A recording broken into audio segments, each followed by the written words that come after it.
আমি আবার বলছি, আমি দুর্বল নই, আমি শক্তিশালী লোক। যতদিন বাঁচবো মাথা উঁচু করে চলবো, আর যতক্ষণ বাঁচবো রয়্যাল বেঙ্গল টাইগারের মতো বাঁচবো।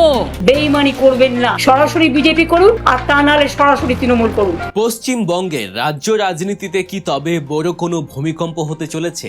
তৃণমূল কংগ্রেসের অন্দরে কি শুরু হয়েছে চরম ভাঙন, নাকি যারা দল ছেড়েছিলেন তারা এখন নাকে খত দিয়ে ফিরতে চাইছেন? দিকে দিকে কানাঘুষো শোনা যাচ্ছে কালীঘাটের অন্দর মহলে নাকি এক বিরাট ঝড়ের পূর্বাভাস।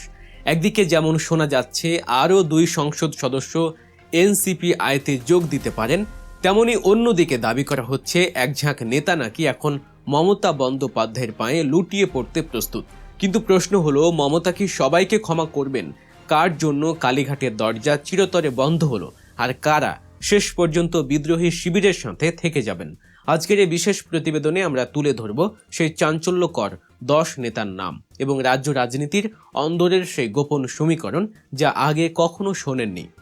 বর্তমানে পশ্চিমবঙ্গে রাজ্য রাজনীতি যে চরম অস্থিরতার মধ্য দিয়ে যাচ্ছে তা বলার অপেক্ষা রাখে না। বিভিন্ন সংবাদ মাধ্যমের খবর অনুযায়ী তৃণমূল কংগ্রেসের অন্দরে এখন এক অদ্ভুত দোলাচল পরিস্থিতি বিরাজ করছে। একদিকে বিদ্রোহী গোষ্ঠী যেমন দাবি করছে তারাই আসল তৃণমূল, অন্যদিকে কালীঘাট থেকে মমতা বন্দ্যোপাধ্যায়ের বিশ্বস্ত সেনারা পাল্টা হুঙ্কার ছাড়ছেন।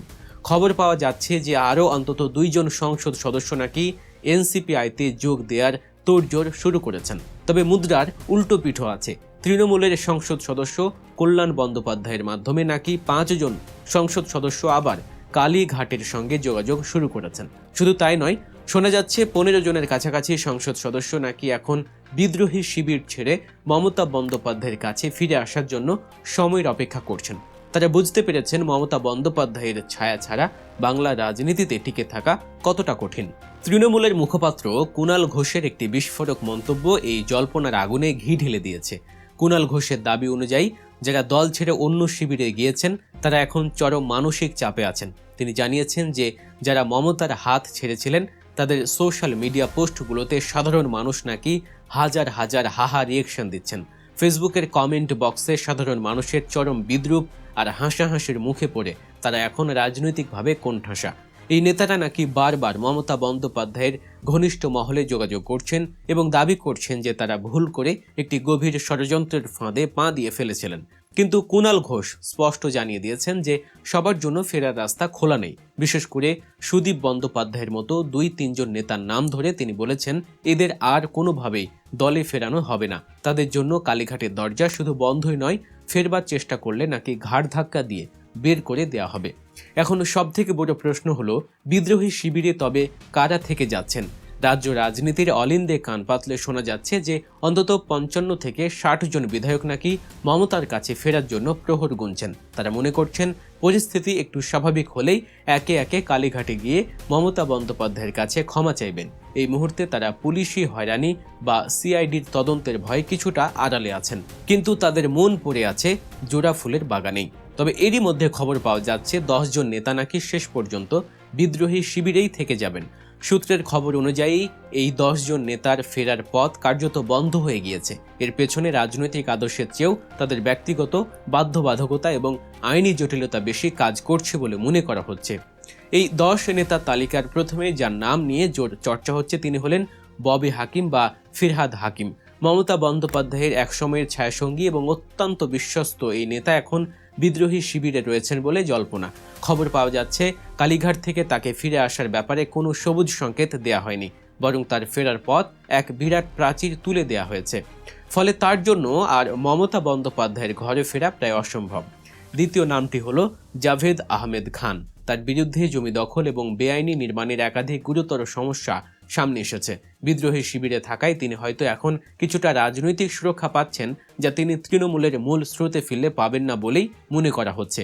আইনি রক্ষা কবচ পাওয়ার আশায় তিনি এখন এই শিবিরেই থেকে যেতে পারেন।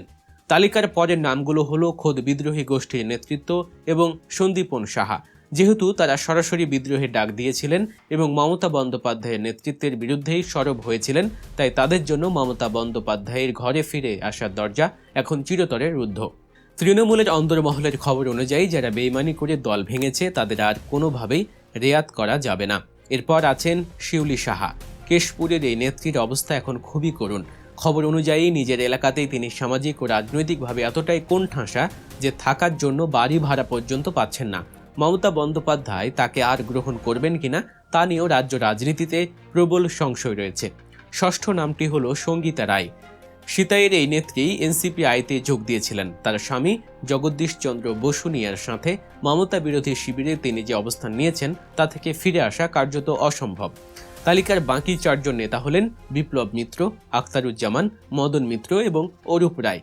বিপ্লব মিত্র এবং আখতারুজ্জামান দীর্ঘদিনের পোড় খাওয়া রাজনীতিবিদ হলেও তাদের বারবার দলবদলের রেকর্ড তাদের বিশ্বস্ততাকে তৃণমূল নেতৃত্বের কাছে বড়সড় প্রশ্নের মুখে দাঁড় করিয়ে দিয়েছে।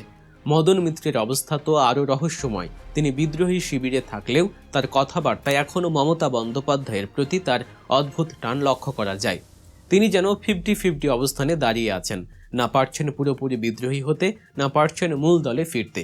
রাজনৈতিক বিশ্লেষকদের মতে তার এই অনিশ্চয়তায় তাকে বিদ্রোহী শিবিরে আটকে রাখবে। অন্যদিকে অরূপ রায়ের নিজের এলাকাতেই তার বিরুদ্ধে পোস্টার বিভ্রাট শুরু হয়েছে। একাধিক মামলা ও দুর্নীতির অভিযোগ থাকায় তিনিও হয়তো এই বিদ্রোহী শিবিরেই নিজের শেষ আশ্রয় খুঁজে নেবেন। এই 10 জন নেতার বিদ্রোহী শিবিরে থেকে যাওয়ার পেছনে মূল কারণ হিসেবে ইডি, সিবিআই এবং রাজ্য পুলিশের তদন্তের ভয়কে দায়ী করা হচ্ছে। তৃণমূলের মূল নেতৃত্বের দাবি অনুযায়ী এই নেতারা বিজেপির বি টিম হিসেবে কাজ করছেন শুধুমাত্র নিজেদের আঁখের গোছানোর জন্য। কেন্দ্রীয় তদন্তকারী সংস্থার হাত থেকে বাঁচতে তারা মমতা বন্দ্যোপাধ্যায়ের বিরুদ্ধচারণ করছেন। কুণাল ঘোষের ভাষায় এই পচা মালগুলোকে আর তৃণমূল নেবে না এবং এরা ডাস্টবিনেই জায়গা পাবে। রাজনৈতিক ময়দানে তাদের গ্রহণযোগ্যতা এখন তলানিতে এসে ঠেকেছে। সব মিলিয়ে পশ্চিমবঙ্গের রাজনীতি এখন এক চরম নাটকের মধ্য দিয়ে যাচ্ছে। একদিকে ক্ষমতার দড়ি টানাটানি, অন্যদিকে অস্তিত্ব টিকিয়ে রাখার মরণপণ লড়াই। একদিকে তৃণমূল দাবি করছে বিদ্রোহীরা এখন দিশেহারা হয়ে ফিরতে চাইছে, অন্যদিকে বিদ্রোহীরা দাবি করছে তারাই আসল শক্তি। এখন দেখার বিষয়, বড় কোনো উৎসবের আগেই কি রাজ্য রাজনীতিতে বড় কোনো ওলটপালট ঘটবে, নাকি এই 10 জনের বিদ্রোহী বাহিনী নিয়েই মমতা বিরোধী হাওয়া তুঙ্গে উঠবে। রাজ্য রাজনীতির এই জটিল দাবার খেলায় শেষ হাসি কে হাসবেন তা সময় বলবে।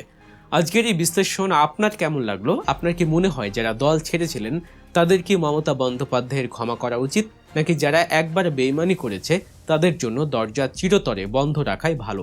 আপনার মূল্যবান মতামত আমাদের কমেন্ট বক্সে অবশ্যই লিখে জানান। পশ্চিমবঙ্গে রাজনীতির এমন সব অজানা এবং চাঞ্চল্যকর খবর সহ দেশ বিদেশের রাজনীতির খবর পেতে গল্প নিউজকে এখনই সাবস্ক্রাইব করুন এবং পাশে থাকা বেল আইকনে ক্লিক করুন। দেখা হচ্ছে পরবর্তী ভিডিওতে। সে পর্যন্ত আমাদের সাথে থাকার জন্য অসংখ্য ধন্যবাদ।